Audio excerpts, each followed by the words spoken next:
Hello friends, welcome to my channel. কেমন আছো তোমরা সবাই? আশা করছি ভালো আছো। আমরাও ভীষণ ভালো আছি। তো দেখো, অনেক দিন পর তোমাদের সাথে একটা বড় ব্লগ শেয়ার করতে চলেছি। আজ মা রান্না করেছে। সকালে উঠে মা ডালের মধ্যে মাছের মাথা দিয়ে করেছে, মানে মুগ ডালের মধ্যে, আর আলু কাঁকরোল ভেজেছে।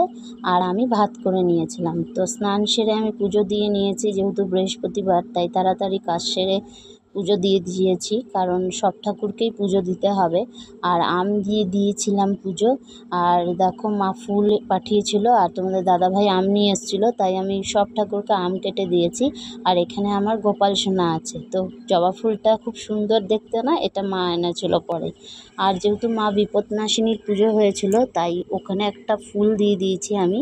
আর যেহেতু বৃহস্পতিবার তাই ঘরটা ছিল। আর এখানে মা বল্লাকালী রয়েছে, সঙ্গে গণেশ ঠাকুরও রয়েছে। তো সব ঠাকুরকেই আমি পুজো দিয়ে দিয়েছি। ততক্ষণে মা স্কুল থেকে মেয়েকে নিয়ে এসছে, আর তোমাদের দাদাভাই ডিউটি গেছে। আর এখানে মা সুতোগুলোকে গিট দিয়ে দিচ্ছে 13টা করে, কারণ মা বিপদনাশিনীর পুজোয় 13টা করে গিট লাগে সুতোতে। আর এই সুতো পরা কিন্তু খুব ভালো, সমস্ত বিপদ কেটে যায়। তো অনেকেই চেয়েছে, এই জন্য গিটগুলো বেঁধে নিচ্ছে। আর আমি অনেকগুলো কাপড় ধুয়ে রেখেছিলাম, তো ওগুলো এখন মেলে দিয়েছি। আর এখানে অনেকগুলো বাসন মেজে রাখা হয়েছিল, ওগুলো পরে গুছিয়ে নেব। এখন দেখো, আমি মা আর মেয়েকে খেতে দিয়েছি। তো দেখো, মা মেয়েকে খাইয়ে দিচ্ছে আর মেয়ে মাকে খাইয়ে দিচ্ছে। ও কিছুতেই খেতে চাচ্ছিল না, তো অনেক রকম গল্প করে মা ওকে খাইয়ে দিচ্ছিল।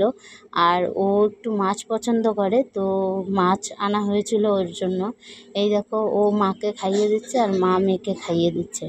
আর খাওয়া দাওয়া শেষে ও ঘুমিয়ে পড়ে। দিনের বেলায় ও একটু ঘুমিয়ে নেয়, কারণ সকালে উঠতে হয়, ওকে স্কুল যেতে হয়। তো ভিডিওটি ভালো লাগলে তোমরা লাইক, কমেন্ট, শেয়ার